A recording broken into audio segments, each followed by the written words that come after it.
that's part of the changeover. Is it used to be that way? Like if you can reference Fritz's book, then those are the bloodlines that I'm talking about. Like my family are two of those bloodlines that he mentions. Okay.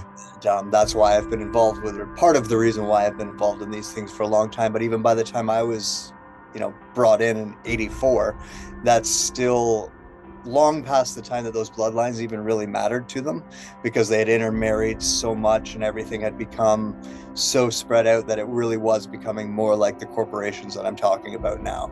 So the few became many is basically what happened. Is if you go back a few thousand years, then yes, it was like 13 families basically, and that was okay because the population was a lot smaller. There was no technology, right? So as human civilization developed, we got to this point where the world's pretty big and people can travel, and especially once the internet hit, none of that is even possible. The way that they would keep secrets, it's barely possible now. So that's why everything needs to be controlled through technology. So all of that information that came out during that time, and that's what I was talking about that the information that kind of came out at the beginning of this during the '90s, like the books you've mentioned, was all placed there to kind of almost like clearing out the cabinets, just to say this is what we've done, right? And then can you figure out what we're going to do next? And so the way that they ultimately work is it is many people, but they all have the same goal, which is this new world, this human 2.0, and this, we call it like a one world government, but that's not really the right way to think of it. But just something that's got like kind of a blanket set of, let's say, laws or rules or ways of doing things, and everything's a little bit more interconnected because of technology. And that's where, like, the AI that's coming out now and everything starts to come into play, is that's going to be how they pull that all off. But yeah, you're correct in thinking that today's world, there's no way 13 families would be able to hold all of this nonsense together. Become a member on Patreon to watch the ad-free video version of this interview. The link is in the description. Beyond the Forbidden.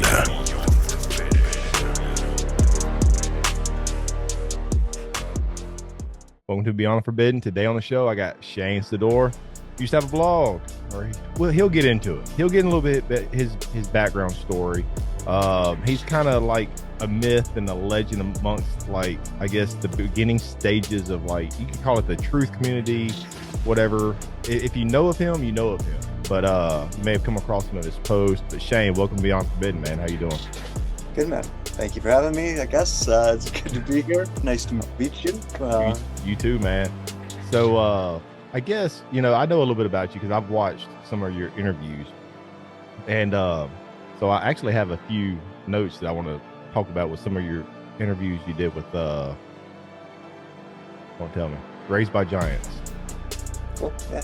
So before we get into some of that, man, I guess just give a little bit about your background story to the audience that are new to you, your blog or blogs, and kind of what led you down a rabbit hole. You know what I mean? What was that moment? Well, I grew up in programs, projects, and cults, which people on the internet like to call the Illuminati. And then, when the internet hit, there started to be this community of things, and I was still kind of working for them at that time, and was trying to transitioning out of that, which we'll go through. But I knew all this stuff before the internet conspiracy world kind of blew up, and was part of their world. And then somewhere around 2015, I started writing a blog for other people like myself who had got out of those programs, projects, and cults. And I was kind of doing it stylized on Blogger on the internet. It started off as emailing them all individually, got too complicated. So one of them came up with the idea for me to stylize the blog that they could all check into and read. And they had a list of questions that they wanted me to answer. So I started doing that. And unfortunately, right around that time, a lot of people were searching the term blue avians, I guess. And I had a title of one of mine called Avians. And they overlapped. And the next thing I knew, I literally woke up one morning and I went from like 13 to 20 people who were reading it to, a few thousand people who had read it basically over that night because of that one blog. So because of that, I had to kind of readjust because I knew of the alternative community because I had been following them for a long time. So I had to be careful in what I said in a totally different way. So it changed the way that I continued, but I ended up writing the whole blog. And then eventually the alternative community wanted me to start doing interviews and things like that. So I did for a little bit, but then I have a lot of qualms with the alternative community itself. And so I had stepped away for a while and then just started doing my own thing after that. And that brings us up today in terms of why the internet knows me and where that comes from. And then, yeah, if you have any questions or where you want to start from there, I'll let you take over. Yeah, when I think of you and how you kind of got into it, I don't know if this is the right analogy or whatever. I kind of think of like, I don't know, Neo, like in the Matrix, like he's just in his room, got pizza in the background, got some sodas, like he's digging and searching for the truth, trying to find that rabbit hole, because man, I don't know, because I guess like seeing where that those reading some of those blogs, I was like, man, he was on a lot of stuff, and it's almost like I don't know, I don't want to say cult following. It's not that. If it is, it's in a good way, but it's like you kind of came from I guess the grassroots. I guess you could say that, and I, you need to be on some bigger shows, like for sure, man, like No, big time. that's I can't be, but yeah, like the real backstory behind it is I've at about 4 years old because I was exhibiting what they call hypersensory perceptions. I was basically brought into a cult, and that cult studied it, what people call the Illuminati, right? It's not actually what they call themselves, but it is this umbrella organization. I use that word because the internet knows it, and it's a concept that makes sense. That's my family, right? I'm one of those bloodlines. And so I was already being watched. Once I showed those abilities, they brought me into these programs, projects, and cults to study me and countless other kids as well. But basically, what it all boils down to is they were studying human potential to figure out what its limits were, right? Like how psychic we could be, how telepathic we could be, how telekinetic we could be, all of those different things. Um, the bigger plan of it was to develop technologies that mimic all of those things that we can naturally do and sell back to us the technology in place of it. But yeah, a lot of it really was the testing for all of these technologies that we're seeing today start to come out into the public, back the underground, if you will, like Mm-hmm. under above the law, away from the law, in what you might consider like people call them like underground bases, but it's just like underground facilities. It's base is a probably puts the wrong word in a lot of people's heads, but um, yeah, testing human potential, putting them through programs, what I call the simulations, it was a big part of it as well. Learning how to read and write people's minds, basically. So yeah, that was my life. And while I was working for them, before the internet had even kicked off, they had me working on a project that was basically a Hold up, disinformation. Shane. How long? What age to what age were you working for them? From working, Roughly. I got in when I was 4 and got out when I was 26 to 30, basically. Um, Okay. and so, yeah, when I was in my teens, they were letting me know about like disinformation and the way that they were doing that in like ufology and things like that, right? And they would have me monitor various forums for them that had to do with conspiracy research and things like that. So I had done that for a long time, and I was kind of doing that as a job until I got out as well. And so I was already kind of aware of the earlier uh, YouTube shows like Project Camelot, The Bases, obviously Coast to Coast has been around for forever, all Mm-hmm. of those different things. And there was this I don't know what to call it now, this phase of what whistleblowers that had come out over a series of years of people who were claiming to be working for all these different projects and whatnot. And yeah, that's basically what they had me watching, because that's the disinformation project that they were going for, right? Was to start basically feeding the public with a bunch of disinformation that they knew was going to come out and hit them hard later. And so for a lot of people, they've kind of, since about 2020, really kind of started getting into a lot more conspiracy stuff, and that's led them down some rabbit holes. And at the bottom of that rabbit holes is a history that goes back into the 90s of people putting information in place so that we would get to today where QAnon would happen, all of these different things would happen that brings it out into the general awareness and makes it very confusing for people.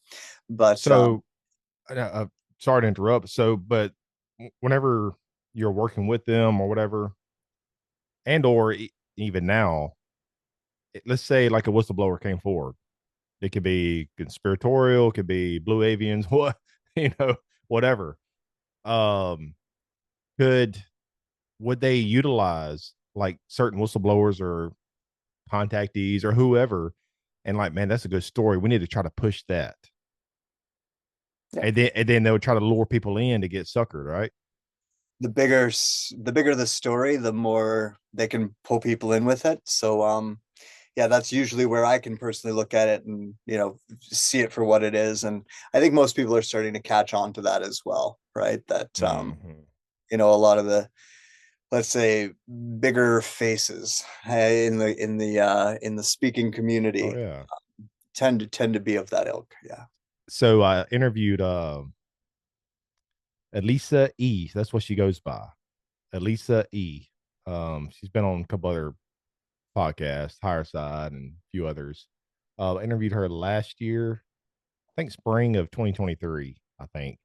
And so she had these programs. I, I don't want to misquote her. People can go watch the interview, but she had these alters programmed within her, these alter personalities and things like that. And in these, I forgot what she called it, but one of her jobs as an alter was to take out Stephen Greer, like to go to a conference, monitor I think some of these conferences and take them out. I was like, wow. And that kind of, in a way, that could correlate maybe into some of what you're talking about, with the Illuminati, mind control, and all that stuff. Yeah, I won't comment on the individual, but Mm-hmm. obviously MKUltra is what people know it the name for that particular set of programs. And quite obviously, if they say that they stopped doing it, they didn't stop doing it. It's kind of funny because the CIA in America said that they stopped doing it. I can't even remember what was that, the 70s, but then Canada got busted doing it like 93 or something silly. So it quite clearly never actually stopped. But the basis of what they were trying to do, well, yeah, the starting point, the bulk of it was to create alters within people, kind of like the Manchurian Candidate type of thing. So you could put them into an alternate personality, train them to go do something, right? Put them back in their front, let them go do their normal thing, and then have a trigger that would bring out that alter. And then once that alter was took uh, control of the front person, then they would go ahead and continue out those actions. But unfortunately, that has also been kind of used as a tool for a lot of storytellers as well, because your alters can do all kinds of magical stuff that you can't do, right? And it's hard to validate some of those claims too. Exactly. Yeah, yeah. Yeah. And so it can kind of be used as a tool for people to also take it and tell stories with. But obviously, it was a real program. That is the basis of what they were trying to use it for, and what they did use it for. We now have, the Chaos book, where we find out about Charles Manson, and the speculation of other people like Charles Manson who these things have been used on. So yeah, that's definitely a real thing, and an unfortunate thing for people who went through the abuse to get there, because that's how you would create it, is through trauma. It's trauma-based mind control. Do you think with I'm not saying all, but with a lot of people that go missing, around the world, um, thousands. I forgot how many it is a year just in the United States alone. David Pilates, he 411, but people's been talking about that for years, even before he came on the scenes, like small chats and stuff. But do you think some, I'm not saying all, but that could be taken by some of these controllers or part of the Illuminati rings to put them through these mind control programs and MKUltra programs, and send them out there in society? Not even necessarily to do that, but just like bodies to test on, right? As Right. gross as that sounds, to have humans that they can disappear and then can be run through various testing, and if they survive it, then yeah, maybe they get put back out into the public and go do their thing. But if they don't, then at least, we could blame Bigfoot, we could blame aliens, we could blame a variety of different things, like just referencing the missing 411 Mm. speculation that goes along with that. But in a lot of cases, they're, a lot more human explanations behind the disappearances. But the bottom line is that, a lot of people go missing every year, right? So I don't know. Part of the narrative behind a lot of the whistleblowers is that we're not expendable, and we really are. Like, it would be nothing for them to kill me if I said the wrong thing, right? Like, that's not a big Mm. deal. So yeah. Are you afraid to say the wrong thing sometimes, like doing podcasts and things like that? I just know better. I don't think that I'm afraid. Well, not afraid, like concerned, maybe let something slip or something like that. The basics basis of their rules is no names and places, and in a way I agree with it because it protects you more than it protects them. If you remember what happened with Storm Area 51, Mm-hmm. that's the kind of reason behind no names and places, right? Because if you do start letting names go and it starts to go around, and look at what they did to Tom Hanks's Instagram, or what they do to Bill Gates, anything he ever posts or anything like that, because of conspiracy theories, right? If we were doing that towards people who actually deserved it, then it would be dangerous. Right.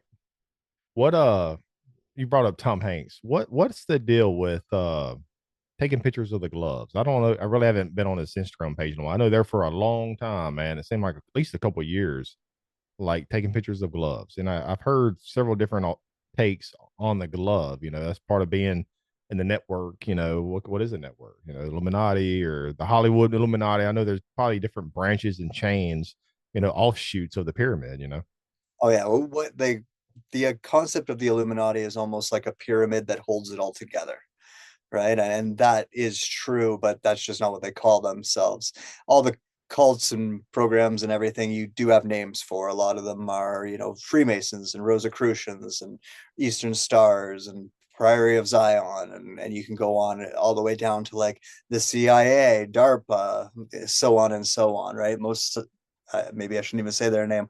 The Mossad, the all these secret yeah, It's all these it's it's it's organizations, all good. Like all the secret societies, all Rumble's my place to go to now, though. Rumble's my place to go to for free speech. So and then also like, religions and those type of things, like Scientology being an obvious place to hit.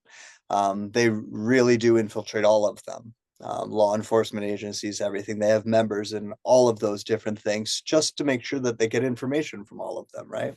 And also have influence in all of them. And the rest they can just kind of control with technology at this time. I've kind of rebranded Illuminati because I've always disliked that name as Umbrella Corporation from Resident Evil, because that's a lot more akin to what they are now. Like, they are all of our pharma, and they are all of our tech, and they are all of our, real world problems that we're all dealing. Mhm. And it you can also see how much power corporations now have over news and government and all of these other structures that we thought were in charge of the world now seem to be doing the behest of corporations. So that's why I've renamed it that way, but it's a better way for people to grasp what's actually been going on for a very long time, now that we can see it in the form of these corporations doing what they're doing in the world. Yeah, and we got a bunch of zombies walk around too. So And I like that term better. But so we're about to move forward a little bit. I didn't even have a whole lot of Illuminati, like talking points. But man, I love talking about at all. Go down deep down the rabbit hole with everything from modern day bullshit to ancient times. But Yeah. so since we're on the Illuminati topic right now, or the Umbrella Corporation, um, is it all just really just departmentalized, or you know what I mean? Like, is it just a bunch of power power hungry motherfuckers that they're kind of working in unison, in lockstep, and they're shaking hands behind the scenes, making deals under the table and all that? Or is there really like just a few at the top? You know what I mean? Because I got Fritz Springmeier's book, Bloodlines of Illuminati, and Codex Magica with Tex Mars, and a lot of the authors, especially in the past, there's always the few that's at the top, but it's hard to see it that way. Maybe there is. I'm open to it, but I feel like it's just more people just working in lockstep. That's part of the changeover. Is it used to be that way? Like if you can reference Fritz's book, then those are the bloodlines that I'm talking about. Like my family are two of those bloodlines that he mentions. Okay. And that's why I've been involved with, or part of the reason why I've been involved in these things for a long time. But even by the time I was, brought in '84, that's still long past the time that those bloodlines even really mattered to them, because they had intermarried so much and everything had become so spread out that it really was becoming more like the corporations that I'm talking about now. So the few became many is basically what happened.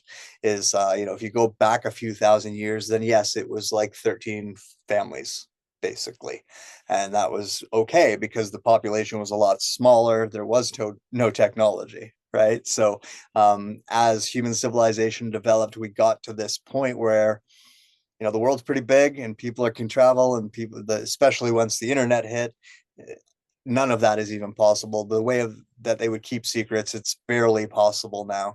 So that's why everything needs to be controlled through technology. So all of that information that came out during that time, and that's what I was talking about that the information that kind of came out at the beginning of this during the '90s, like the books you've mentioned, was all placed there to kind of almost like clearing out the cabinets, just to say this is what we've done, right?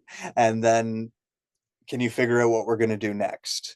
And so the way that they ultimately work is it is many, many people, but they all have the same goal, which is this new world, this human 2.0, and this, we call it like a one world government, but that's not really the right way to think of it, but just something that's got like kind of a blanket set of, let's say, laws or rules or ways of doing things, and everything's a little bit more interconnected because of technology.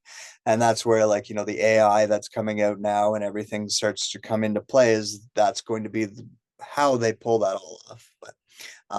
But yeah, you're correct in thinking that today's world, there's no way 13 families would be able to hold all of this nonsense together. Yeah, it's all about blackmailing the right person, getting them was blackmailed on some kind of shady deal, and they got them on camera, whatever it is, and then they got them hooked for life, whatever. It could be with prostitutes, it could be pedophilia, and we got that rich trillionaire, a billionaire, now he's going to work for us. But yeah, New World Order, it kind of is outdated. It's more kind of, it's like the transmogrified into like a post or a transhuman species to live in a post-human world, you know. But before we get into that, because I actually have some notes about that with transhumanism, talking points I want to bring up with transhumanism, AI, human 2.0. But back to the Illuminati with, do you think that they had like a working hand in the creation of, yes, I have a lot of UFO, alien researchers, paranormal researchers on the show. I talk about it all, like I'm really just a platform, like let the guests speak, but over the years, I've been podcasting since 2010. I've noticed that my evolution, my way of thinking has changed. I'm the mo- as the years go by, almost I'm almost to the point to where it's almost like a spiritual warfare going on. You don't have to be religious or a Christian or nothing like that. There's the spiritual warfare going on within taking the spirit away from humanity. And where did that start? I could go back in modern day frame of thinking with maybe Aleister Crowley with summoning of Lamb, which looks like a gray alien, like these occultists back in the early 1900s. Did they create?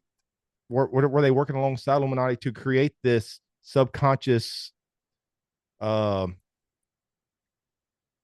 whatever entity, alien, the gray alien, to be in our subconscious and to order those beings and entities, in your opinion, or what they actually exist? Both are kind of true. They exist, they're just not here. Like, that's not what we're dealing with. That's not what's running our government, and a lot of the other conspiracies that involve that are incorrect. The governments are aware of the fact that those things exist out there, and they do have some things that are very old that they found, maybe a couple things that crashed, so to speak, but they're not the direct contact that everyone kind of implies along with that is just not true. It's just a bunch of humans trying to figure it out, right? And so, um, the seeding aliens, different people are starting to come to it now, where they're starting to realize that basically this is just angels and demons all over again. We're just putting different faces on them, and that is true. And the spiritual warfare that you're talking about, that is true, but it's a never-ending thing. Like, that's just part of existence on this planet. It's part of the reason why we incarnate here. It's part of the reason for the planet, and to begin with, is to play out this, we call it a battle because that's the way we perceive it, but it's really just a flow, like a back and forth oscillating teeter totter of power. And that's what creates movement.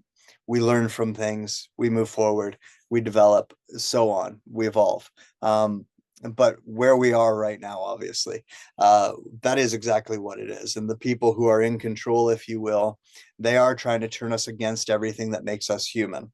And part of doing that is this seeding of, ancient aliens, and everything that follows that along, to, as you say, create in our subconscious that face on our shadow, on our darkness, on our fears, on everything like that.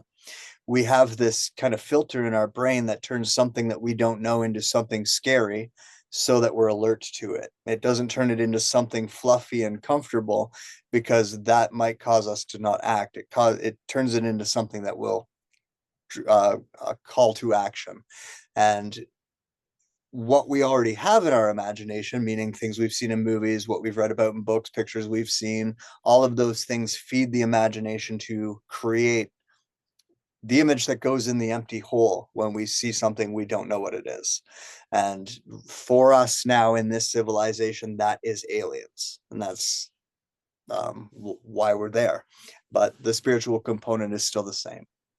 Yeah, I meant to say when I was telling you that is also that I'm starting to think maybe we're dealing with the same phenomena, you know, like maybe it's just like Dr. Carla Turner talking about the masquerade, like that they can hide behind different faces and mask. We used to call them fairies, and hell, it could be Bigfoot or certain things. I don't know. There could be actually real things out there, um, but some of it could be like some type of trickster element where, like, whatever, because before I guess the 1900s, mostly there really wasn't a whole lot of depictions of grays. You have some things on cave walls that, yeah, could that be a gray or not? It kind of leaves it up to the interpreter, but it's almost like this, the current reality that we are in now in the past 100 years or so of the gray alien, it's almost like it was manifested somehow within our subconscious. And but is it the same phenomena that's been here for thousands of years? Well, I mean, it's not a one thing answer, right? Like, Yeah. people have seen different things, and we've called them different names over time. So, um, a lot of mud in that water. Let's put it that way. And so, yeah, I mean, the kind of image that we have now that most people would associate, like if you just said to the average person alien, they would picture what you're calling like a gray, right? Like one of those type Hmm. of aliens. But even that terminology, like we've called things that look different the grays many times over human civilization as well, right? And yeah, I mean, if you maybe it was gargoyles at one point in time, maybe it was yeah, angels and demons at a different point in time, maybe it was the djinn in different parts of the world, maybe it all see they do seem to have the correlating aspects to them. And what I know that to be is just disembodied spirits that can present themselves to us in a variety of different ways. And not all of them are good and not all of them are bad. And so we do receive information from them because they're kind of overlapped with this dimension. And there are people within those bloodlines that we were talking about earlier who have, you mentioned Aleister Crowley as another example of people who have, tried to get in contact with them. And the way that we end up perceiving them when we do always varies on a little bit of what we expect to see, which is kind of what I was talking about us filling in those holes. So different cults over different times have summoned different entities, and they all kind of look different. They all kind of deliver the same message, but they all kind of look different. And a lot of it will vary from cult to cult based on kind of like it would happen in a religion. Are you going to see Muhammad or are you going to see Jesus? Or are you going to see, Buddha? Or are you going to see Krishna? Or what are you Hmm. going to see when you have your spiritual vision of your deity, your God, your savior, whatever that is? It will vary based on what that is for you. And I think that this is no different, right? And yeah, so obviously I'm kind of talking all over the place just because there's no real linear question there, and it's a No, really you're doing great, really man. big comment, but or a really big yeah question, I guess, as to what all of these different things that people have seen over time are, because we do have a much older history on this planet than we think we do. We think it's like 10,000 years or less. It's more like 100,000 years. And during that 100,000 years, we have had visitations from things from other planets. But in our recent history, that's not true for us. And where we are right now in society, it's not relevant to us. A lot of the stories that were being presented, that we've touched on, are meant to do that because it creates a really good scapegoat for the humans who are doing these things to other humans right now. There will always be that demon, that boogeyman to point to. It used to be the devil, and now it's, I don't know, Bill the Gates. Anunnaki, Or like yeah, Bill Gates. Gates, Bill Gates. Soros. One, it depends on what circle you're following. These days, could Right. be Trump, it could be Biden. It all just Right, right. depends, Yep. right? Like, yeah. Um, but yeah, and it's all about ideology. And so going back to why how the umbrella corporation really holds everything together is just that they share the same desire for an end. And because they all want that same thing in the end, they're all willing to do whatever it takes to get there. And if that means they do things that they don't like once in a while, then that's fine. Or if they have to concede to each other once in a while, then that's fine, because they know that the ends justifies the means, and they have that discipline where most of us don't. And yeah. Yeah, the ends justify the means, like that's what I see today, where a lot of people went along with what happened in 2020. Yeah, a lot of people did revolt and did, I guess you could say, finally woke up. But a lot of people were still hypnotized by what's on TV, whether news or sports or give me my damn beer and crawfish, like, yes, they may seem awoke or awakened when they're on the keyboard or typing, but when it comes to, they're like a weekend warrior. But when it comes to real life, like they're still getting drunk, watching sports and eating some crawfish and just shooting shit with the boys about you see that girl down the street, like it's back to the ends justify the means. People would never think that we would do what happened in Germany, but you got to think those we are the modern day Germans in a way. If you think of it, like they did not envision what was to take place in Germany. Just like we don't think that we're going along with what's going on today. Mhm. What's going to, and just like back in Germany, they woke up one day like, damn, how did we get here?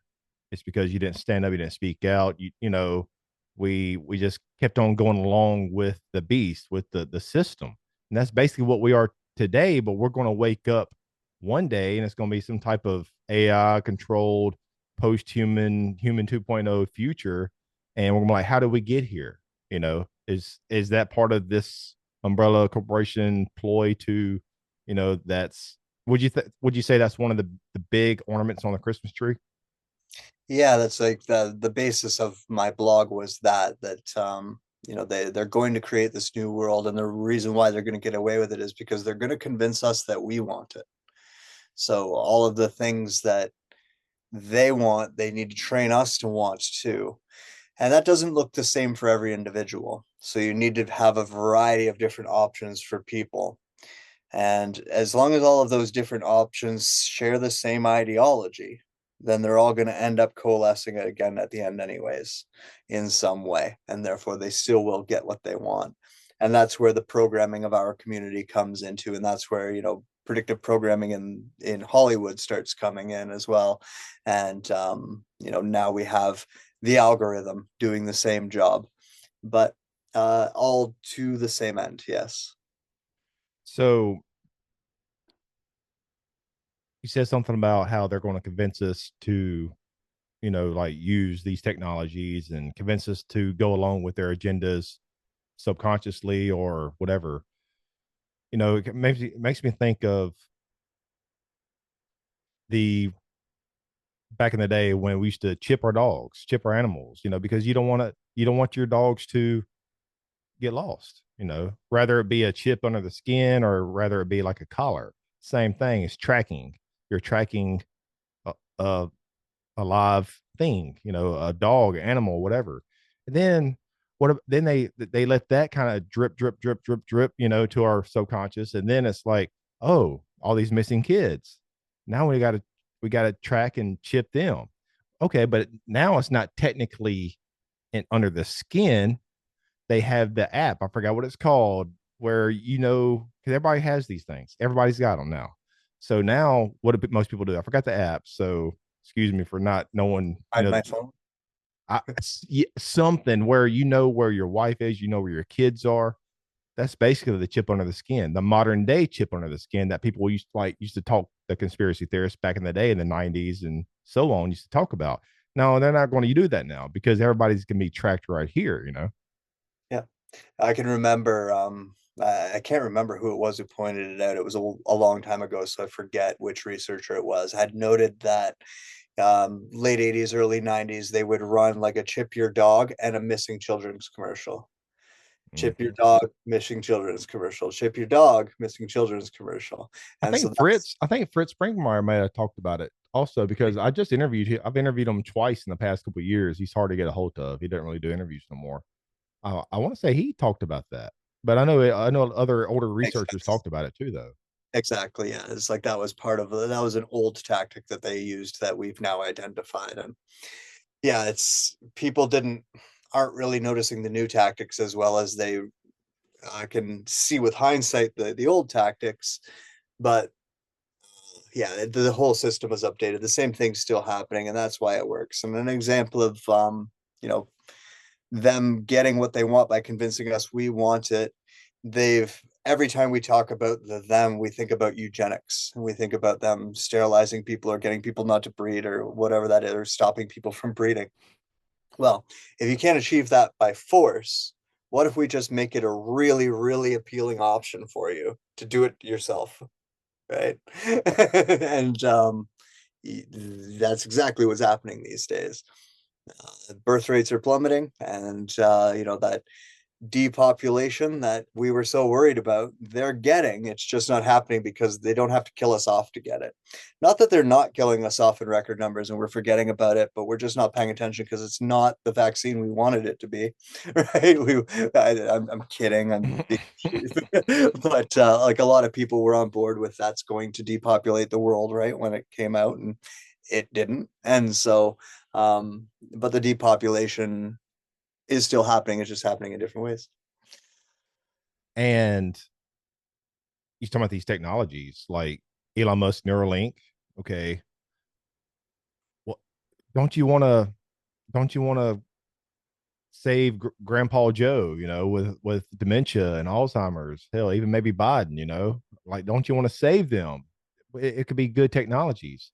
And so I actually wrote this down because I wanted to ask you about that. I knew we was going to be talking a little bit about this.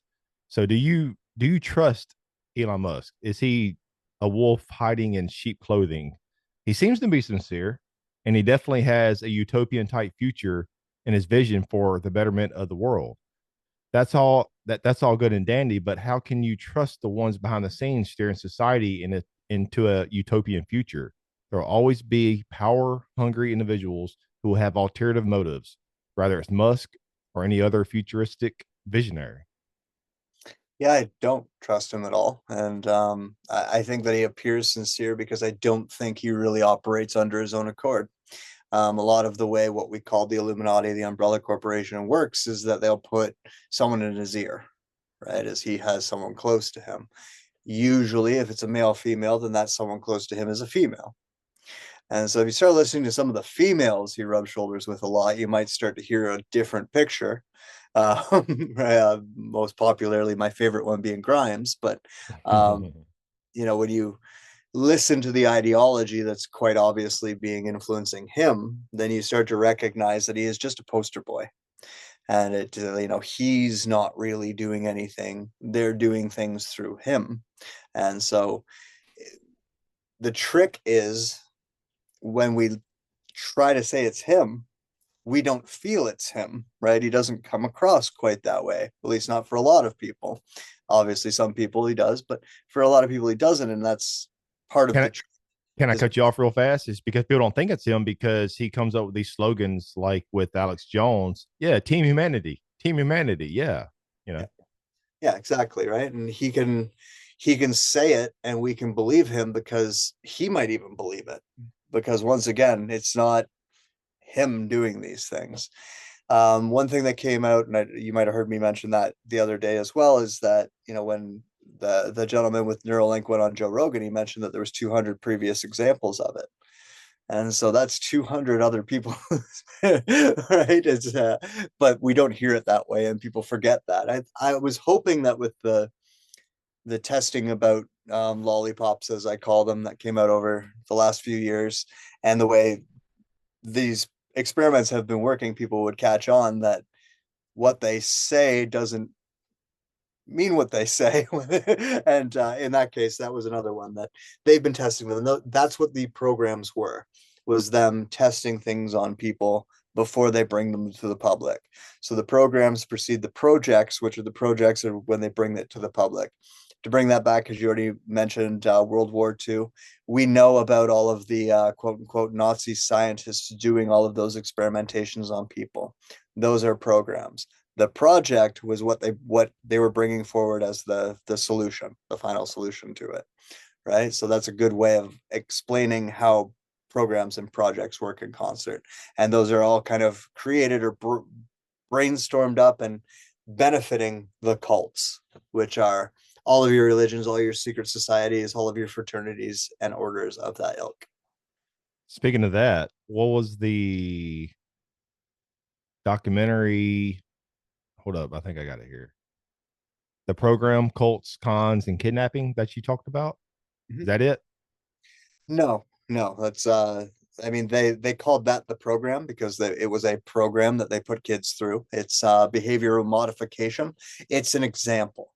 So that's what I would call a project, right? That so the experimentation that led to them knowing that that would work came from programs that would all happen underground with secret testing, right? The stuff that I grew up through.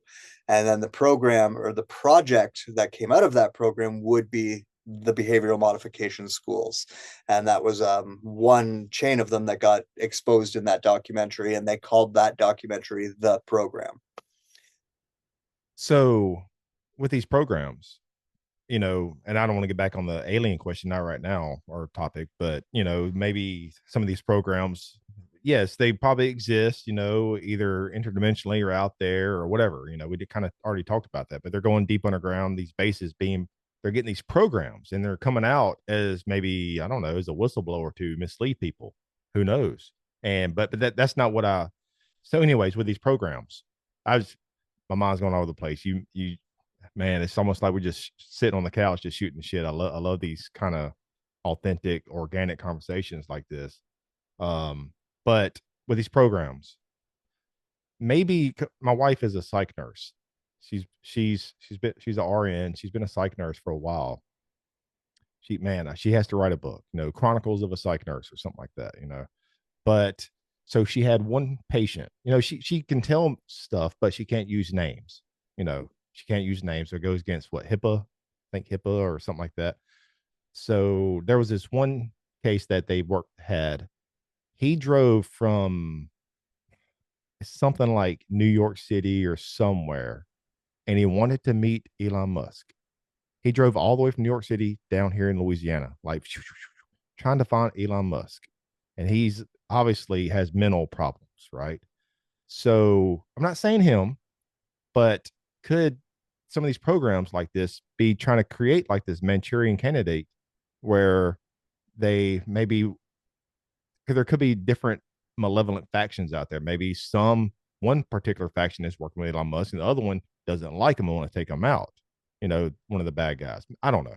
But could people like him be used as some type of program or alter or something that gets uploaded within them underground or whatever to where they take out certain opponents, and so they use the little guys like us to do this mind control and to do their dirty work. Yeah, that's the basis of what they were trying to achieve, right? Is the ability to do that, mind control us, get us to do what they wanted to do. For instances like that, and just basic behavioral modification, like how we exist day to day, how we act in our workplace, and all of these different things. It's been all of it, all the way up from assassinating presidents and to you know making sure that a politician says the right thing at a rally. Um, yeah, I mean, I feel like I'm talking in circles just because I don't know what exactly to talk about. And there's so many different things going on that I could point to. Well, go ahead and lead us down a certain path, and I'll be your goose. You can be my maverick. Well, I was just thinking of the behavioral modification schools, right, and the military schools, and even boot camp. These are all various examples of trauma-based mind control, and being able to, test whether or not they could pull off something like they did in 2020, right? And then 2020 being a test to see if they can pull off the next thing. And all of this is just learning how to get more and more control over human beings. Because of the escalation of technology, they've come a long way.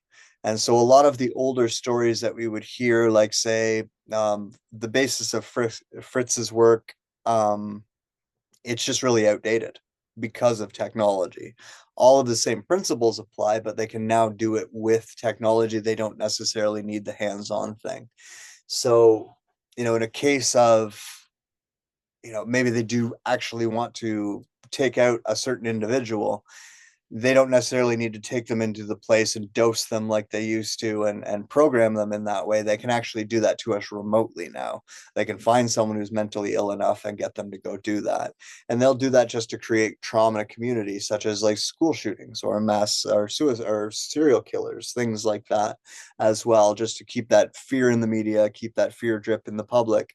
And it's all been kind of testing towards this new world that they're building as well, which is where we're going to see the fruits of all of that labor, more or less. And I guess we already are, because yeah, there's been this rise in the idea that there's like NPCs in the world, like people who just can't think and don't think for themselves, right? Because people are kind of shutting off in that way. But that is the result of all of this mind control that they've been experimenting with. And the way that I put it is they have MKUltra the public at this point. The targeted individuals is everybody at this point. Maybe some of the simulationists that talk about, we don't know what this reality is. You know what I mean? Like it's so much more complex than our minds could ever imagine. And some of that, when people say NPCs, we got these non-player characters walking around. I see them almost daily. There's nothing there. There's no soul, spirit, consciousness, or they're just like, it's like they're on this hamster wheel of life, and it's like they're just hyper focused in a non-spiritual way. I don't even know. There's nothing there. You can talk to them, and there's no life. And it makes me wonder, because I've done a lot of interviews with like trauma-based mind control and things like that, fear-based mind control, which the programs that you're talking about, maybe some of the ones that are getting talked about, that these NPCs in the world, maybe they're just so burnt out spiritually, consciously, or whatever, through all the trauma, through like 9/11, through 2020, everything, or maybe it could be ancestral, like from our forefathers, like from World War I, the Great Depression, World War II, and it's just maybe it got seeded within our DNA to be like almost burnt out, and just that's why we have, like, we could say these NPCs. Maybe they're just not just NPCs like a video game. Maybe they're just burnt out spiritually, subconsciously, from all the trauma. The point of the trauma is to make you disassociate, right? So that's exactly what we see, is a bunch of people are disassociated from reality. Right. And, and that's because of the effects of the technology-based mind control that's been going on. Where So what do you think is the number one, you got to put your finger on one thing, the greatest threat that we face right now as a species? Hmm. I don't know. What kind of threat? What do you consider a threat? I mean, it's so many things. Like, what would you say? Would you say like artificial intelligence? Would you say like the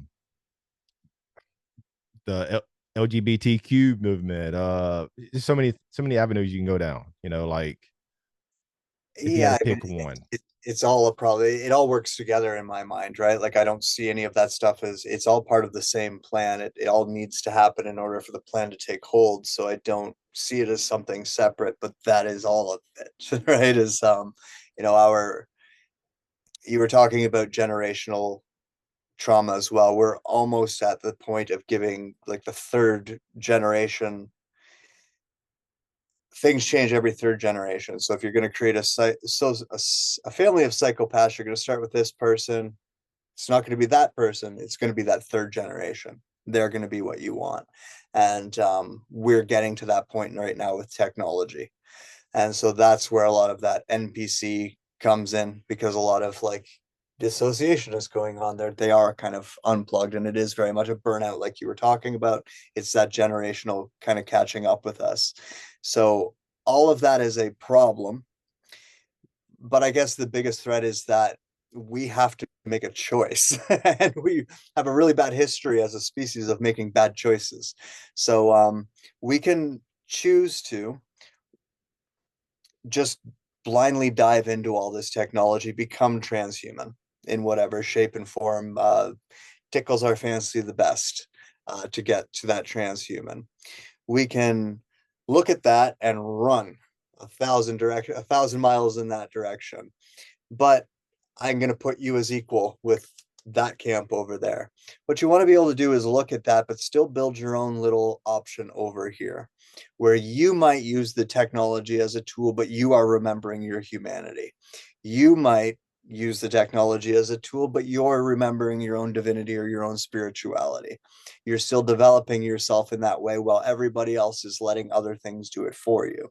While everybody is augmenting their body to make it, whatever, do the work on your own body, just to kind of show nature that the other path, right? But that's the threat to me, is that it comes down to choice. And unfortunately, I know that most people are going to want to make that transhuman choice because it's easier, it's more convenient, and it's going to seem like a lot more fun. Unfortunately, that does disconnect us from what I believe, and I could be wrong on that, is what is beautiful about humanity. And so the way I look at it is it's a tree of humanity right now, and we're about to develop two branches: transhumanism and the rest of us who don't want to go that way. And we're going to have to The exist on the outsiders. same tree, but that's what's going on right now. And I see that also. It's the And matrix of Zion. As I, yes. And a lot of these people that, with the alternative crowd and the awakened crowd know since that finally jumped on board since 2020, with that's all good, but I feel majority will still accept whatever's to come with these technologies, with AI, with whatever Elon Musk, and maybe that's part of the ploy too, is to take over, let them have Twitter or X, and make them think that he's part of free speech and he's one of the good guys, So we accept people like him and other people that come to us in the future, with other types of transhuman, human 2.0 technologies.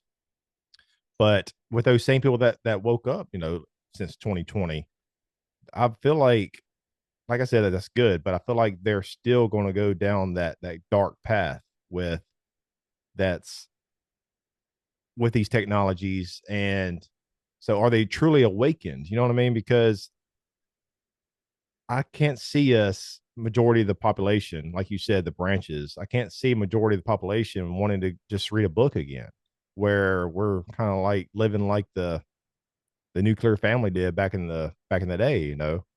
They want to accept and embrace the new things. It's I see my daughter. It's like, whoa, she's learning all these things quick.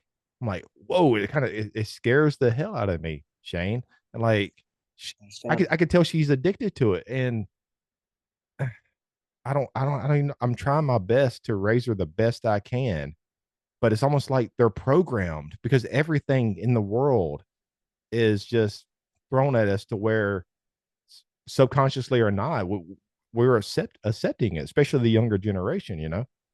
That would be that third generation. Yeah. Is, It scares the hell out of me, man. It really does. And it I'm does. trying, man. It does. It is, it's a dark path that we're going to go down, right? Like it's not going to be a lot of fun, this whole transition.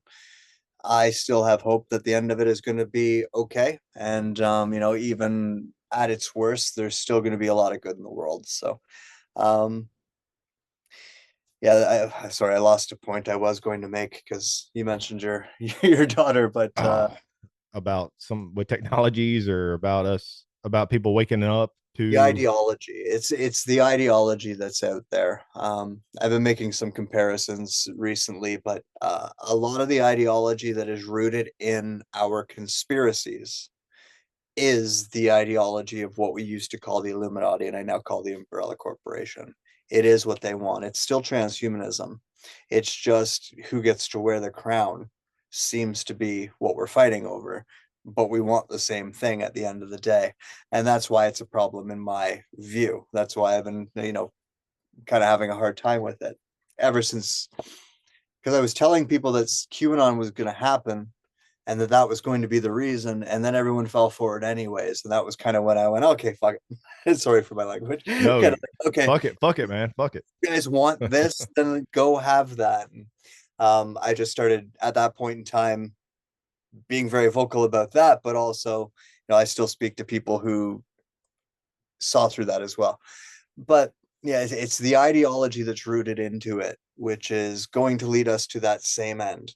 And that's why a lot of people do want these technologies, and they are going to just adopt them and take them on because they already do want them, right? And it's unfortunate, it's true, but I'm okay with it personally. Like I still think the world is awesome. I'm still loving every day. I still, I see where it's going, and might not be my cup of tea, but um, I think it's going to teach humans a valuable lesson in the end.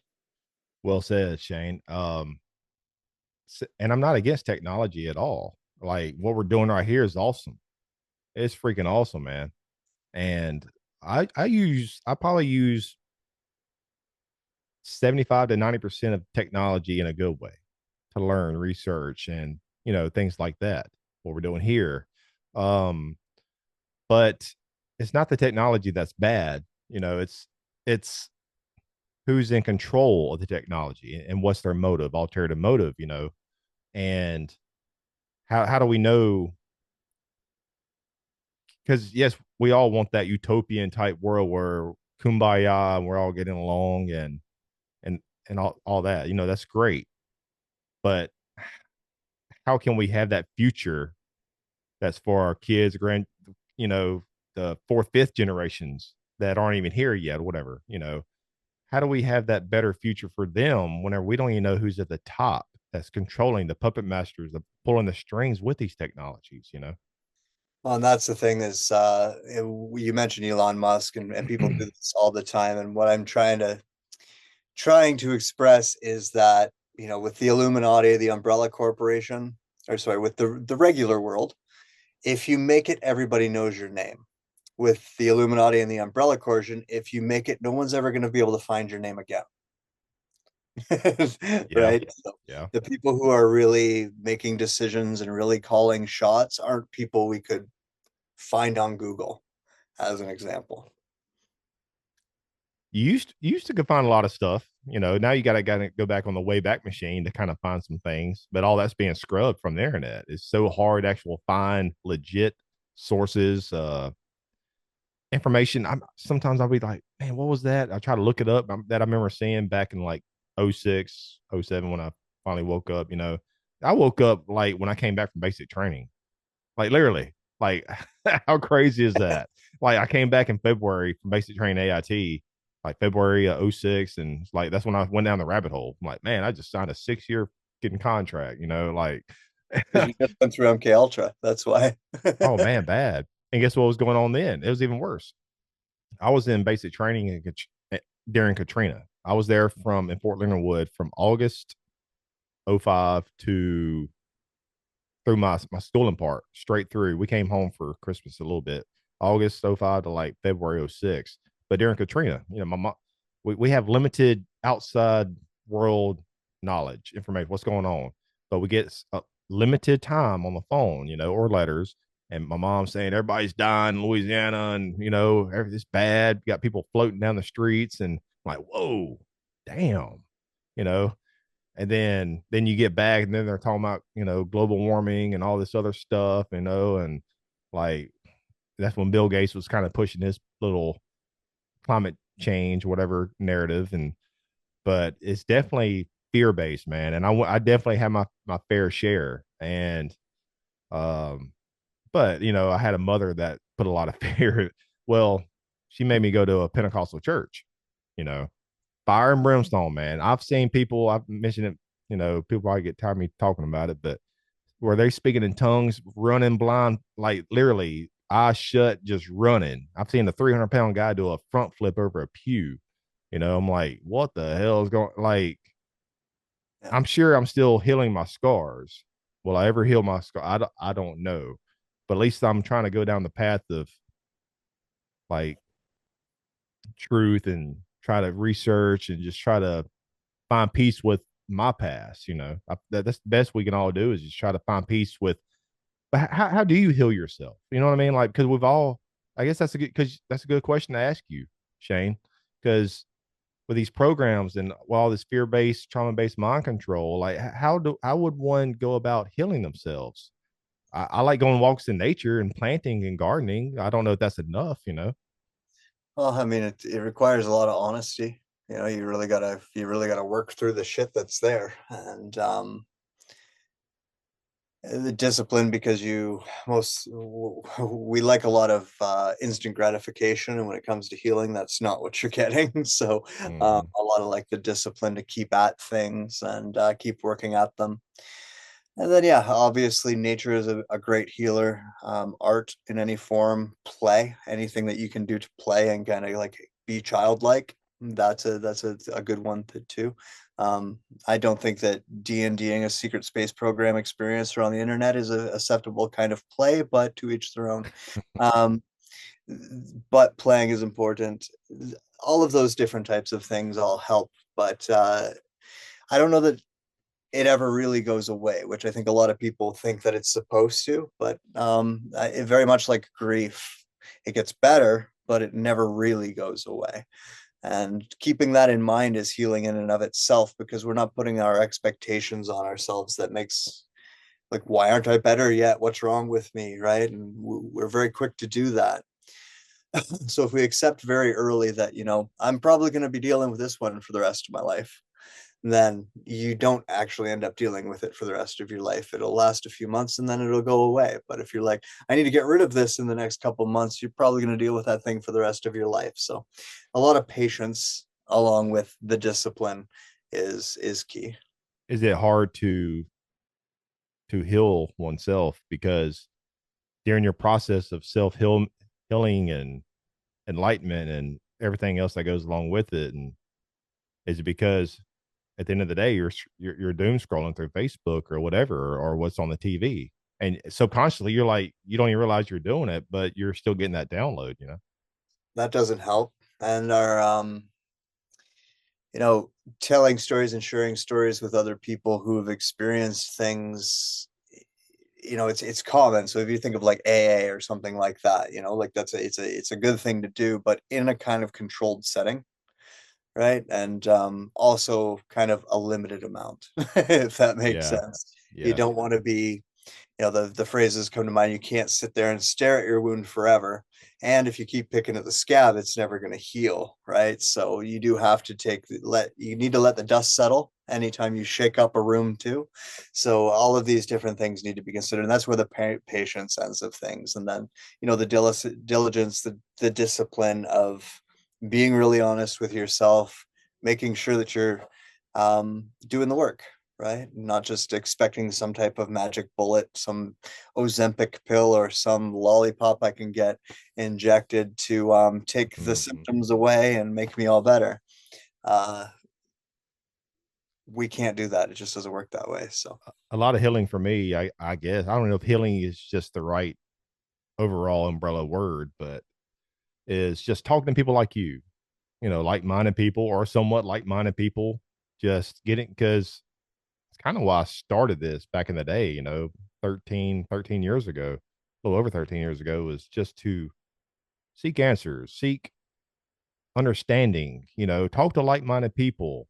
And then of course, like I said, gardening. And man, isn't it crazy that I want to get back on topic here in just a moment with AI, have with the little time we have left. But isn't it funny how you could be stressed out and just the world just crashing down on you, whether it's death in the family, your ex cheated on you, whatever it is. And that's happened to me when I was off military, but how it's just this, and then you got this constant bombardment with the news cycle, just doom and gloom. But you go outside, you look at that cucumber plant one day, it's got a little tentacle, one little tentacle. Okay, cute. You water it, you do your thing, pick the weeds out, take care of it. The next day, you see it. It's trying to grab onto something, right?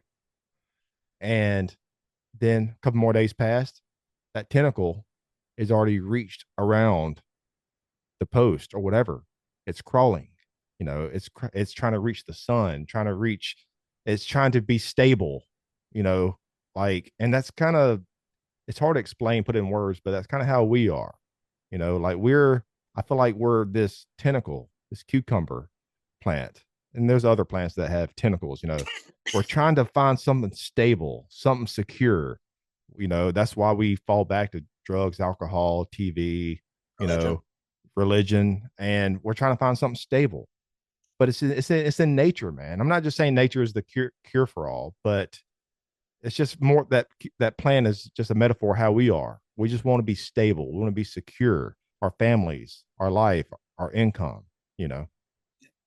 I teach a magic class, and every once in a while I'll bring up, the association that we have between cats and witches, right? And it is true that in the mystery schools, they would often give us a cat to look after and observe, because if what they're They stick to a routine. They have a very strong built-in internal clock. They stretch all the time. They stay hydrated.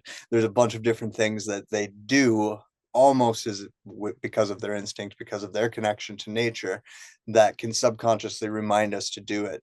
Just like a plant, or what you're experiencing raising a child, right? All Yeah. of these different aspects of nature are there to teach us about ourselves, really, right? And yeah, I think that everybody's looking out there when they really need to start looking in here a lot more, right? And when I explain what I believe, like the way that I define magic, it is our relationship with ourselves, our relationship with our environment, and then when we're stable within that, our relationship with everybody else. And without the stability of the first two, our relationships with everybody else tend to be pretty sketchy, or lead to not good days. So yeah. No, Danica Patrick, the NASCAR woman, who raced NASCAR, and she has her own podcast on YouTube where she was also like a TV host or whatever. She was on screen for like I think Formula One, or she was working for Sky Sports, like the European or whatever. I don't know where they're based out of, Sky Sports, but they I guess they let her go because on her podcast, she's talking about reptilians and stuff. So I was like, whoa. And then I went. She actually is. She was I forgot what or who she had on the show, but I was like, wow, that's kind of cool because I've seen some of her podcasts and like, I'm like, yeah, she's just another one out there that's just, she's got a big following because she's a NASCAR driver, but she's actually has some pretty different reach of people to come on the show. I like that. I respect that. But something I was want to ask you back to like AI, post-human world, and all that before we round things up here in a minute. So they want that future, Shane, that post-human, dystopian AI control grid world, that Terminator type future, Mad Max, whatever. Where do the global elites, if whatever, within this umbrella corporation that you talk about, where do they fit into this post-human artificial intelligence world? Will the elites also be phased out in this dystopian type future? Or will there be like a small faction elites that will work alongside these machines, or whatever is controlling? Because I see the future kind of like a Terminator type future. I don't think we'll get to a point where the machines just take over like that, but um yeah, I don't know. I mean, over the course of time, it's just they're going to be able to separate themselves further and further to us, right? Or be like higher up the step, so to speak, away from us, kind of like they already are. So really, that's just not going to I change. guess to rephrase that, where do they fit into the picture? The umbrella corporation. If we're too sick to work, if we're because don't we give them more power? Don't we give them more wealth? And you know what I mean? Like if we're all sick and feeble and and we're not helping them become more powerful and wealthier, then where do they fit into a future like that? Well, our jobs change. First of all, a lot of the new technology is going to be powered by us. So, like when I say that, it's like going to work off of like bioelectricity, basically. And then another job, very much like in Black Mirror, will probably be things like pedaling bikes and thinking that you're on a nice bike ride out in the woods or something when really you're in an office, with the use of virtual technology as well. But yeah, I mean, everything's going to change, but we're still going to be utilized. Um, our ability to travel, our interaction with the environment is what they're going to be controlling. So we won't be going out. They don't want us going outside as much. They don't want us traveling or going on airplanes, all that kind of stuff. They want us in our paws eating the bugs, as some podcasters would say these days, right? And that is kind of the truth. An example I heard someone else come up with, I think it was Tim Pool. That was probably Tim Pool. I heard say this was like you go to a restaurant with your friends and you order, your favorite dish, and really it's just, uh, bugs. It's bug paste or whatever, but you don't taste it as that. You don't see it as that because you got the Neuralink now that tells your brain it's not that, right? So You know what I'm that's thinking about? I'm thinking of the Matrix. I know the steak isn't real, but damn, it sure is good. Yeah, and then on the other end, they're eating like a paste or like a something like that, right? And it's the same type of idea. If you close your eyes, it tastes like crispy, creamy wheat or something like that. He says, basically to say it's got no taste to it, but it's got everything you need in it, right? And that's kind of where we're going. Who knows how dark we'll go though? Like Soylent Green. Maybe they'll turn the sick and the ones that die from the ones that they kill off trying to depopulate or whatever through either whatever it is, natural disasters, these shots, chemtrail, whatever, everything, the GMOs, cancers. Maybe we need to utilize some of these people, turn them into food source. On situations, you could see that too. Yeah, it's been a lot of the predictive programming lately. So it's they've kind of taught us to do that if things go bad. I always make the joke with 3 days without power, and I think people in New York or a city like that would start eating each other because, yeah, like quite literally eating each other and drinking each other's blood because they wouldn't be able to get water and food. And yeah, What was that Alex Jones little rant he did? I'll eat your kids, or I'll eat you. But so with another, I guess, variable ornament on the tree with with this future, and it is probably present now with life extension, because like you can't, like David Rockefeller, 101 at his time of death. Father Bush, 94 at his time of death. Soros, 92 or 3, and I think he's still alive. Yeah, he's still alive. Queen Elizabeth, 96, her time of death. Brzezinski, 89. Kissinger, what, 100 or 101, whatever he was. Um, how come these people, that they don't die, it seems like how we no, normie people do, of cancers, diseases, and all that. Surely there's some kind of black market thing going on behind the scenes where this stuff already exists. Is it worked on deep underground or whatever? yeah. So a lot of it is starting to come out, right? As they get better stuff, we get their old stuff, right? So when they used to use Ozempic, now we have that stem cells, hormones. It's the other one that's peptides is another one that people are using. All of these different things. It's almost like we've got a better version, so you can use our old version. And when you're asking about what's going to separate the elites from us, it's going to be exactly that. They're going to have the best simulations. They're going to have the best surrogates. They're going to have the best of, the medicines, the best of the foods, the best of the Neuralink, the best of that before everybody else.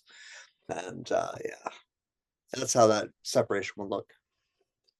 And so let's say that somehow the elites of the world are able to, I don't know, kind of go down the rabbit hole, clone the human experience, like emotion and consciousness with some type of technologies. I don't know, in which can be imprinted into machines. Do you think that will ever happen? Like where they'll get to the point of, I don't know, you call it singularity or whatever, to where that could be maybe one facet, one goal that they're trying to reach where they can, I'm not saying a machine or whatever or AI can actually have a real soul or spirit or where that spark is in us, but maybe have a copy, just like with this interview. It's going to download on this file is going to download on my desktop, and I'm going to put my SD card in because I don't work on my desktop. I work on my laptop. So I'm going to copy this actual file, call this the spirit, the source, the consciousness, or whatever, the soul. And I'm going to copy it onto the SD card. Maybe that's what they're working on. It's just a copy version. Well, they have that technology. They'll probably bring it out with a different name. The terminology I'm familiar with it is virtual intelligence, so different than artificial intelligence.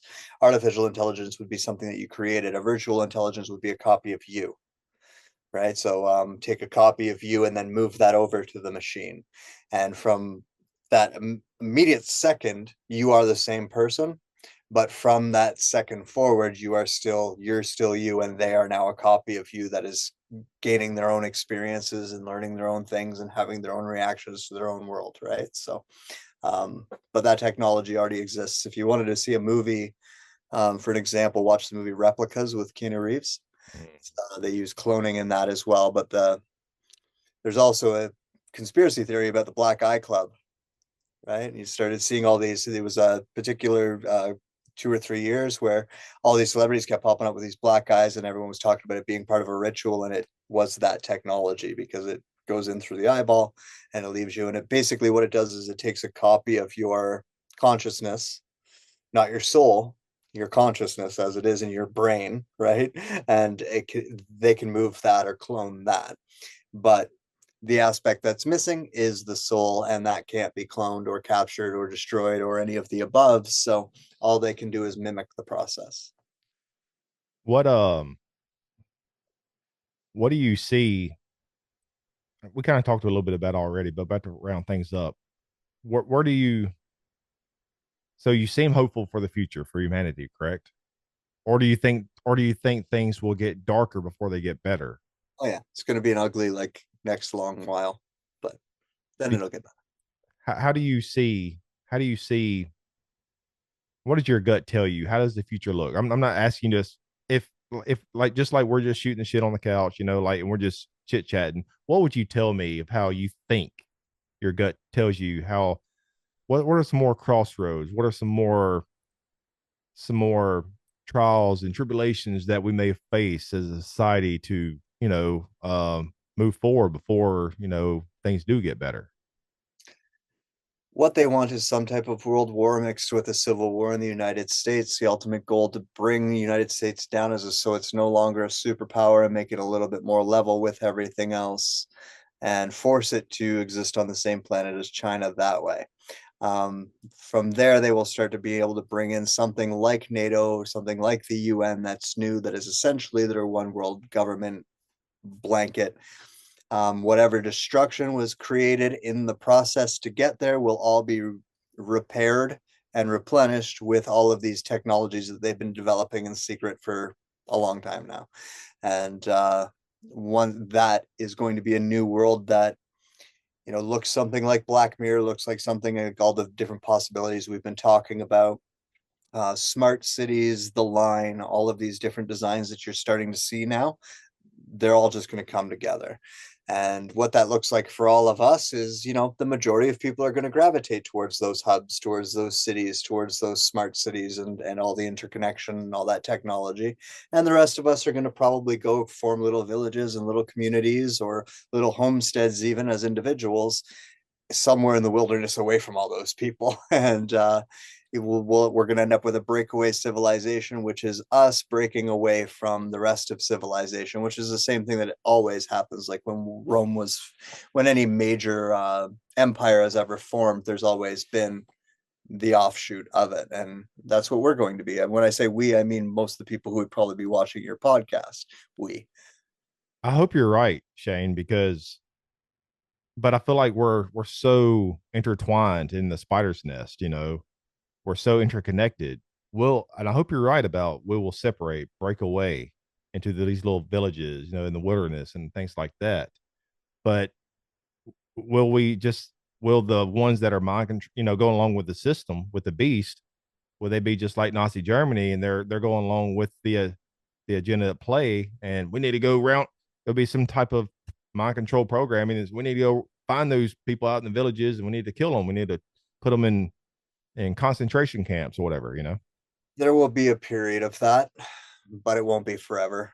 I think the best example that they've showed us in their predictive programming would be what they just did with the Walking Dead series, and that's kind of going to be what it's like. We're going to have an existence that's a little bit similar to that. Well, the city of the dead is being built, right? Which is the city that has the wall around it so that everyone else can't get in.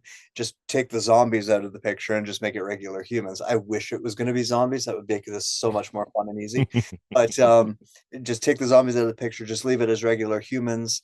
People have done what they've needed to do in order to survive everything. Well, these cities have been built and then the doors open. It's like, come in if you want to, but you're going to have to follow the rule. Here's your microchip. Here's your Neuralink. Here's your feeding tubes. Here's your whatever it is they employ at that time. And yeah, I imagine that there probably will be a period where they do try to hunt down people who aren't doing that, right? And either to use them as resources for something or just out of spite, but they won't get all of us. Let's put it that way. And yeah, civilized life always goes on. But man, so you're going to connect with, people that be listening to this. Like, man, is there a way where people can just reach out to you or follow you or anything like that? Because some people's you're going to be connecting on you call a spirit level, conscious level, whatever. And people may want to reach out to you. Well, if you with the linked tree URL after the slash Shane_Sador, you'll find all my links. I do most of my podcasting on Patreon because I've been talking for a long time and it's a continual story. And out of sensitivity for what other people believe and the fact that I can't prove what I've seen to people, it's been a progressive thing where, over time I can point to new technology as it comes out and say, kind of see, right? So a little bit of a never-ending story in that regard, but there's that on Patreon that people, if they're interested in. I do, I call them flow sessions, which is like just an hour to talk about whatever people want, whether it's just to ask me questions or if they have something they're trying to work out on. I teach a magic class where I teach people, what I've learned, but also what I do in order to maintain my natural human abilities that most people don't know that they have. And so, yeah, the link tree is a way to get a hold of me, really, or find me. I'm on Facebook, but I don't really use that for this type of stuff. It's mostly just humor. Instagram, my podcast is called, your shirt actually says Rebels, the Rebels Advocate. So my Instagram is the same, at the Rebels Advocate 1, and the same on X, but I don't really use that. Well, Shane, thank you very much for coming on Beyond Forbidden, man. It's man, I had a blast. I love connecting with, like-minded people like yourself, because I'm sure people can relate. Most people where they live, like their friends, they come and go. And most of the friends that you grew up with, they're not on the same page at the same level as you. But yeah, I appreciate you coming on the show, man.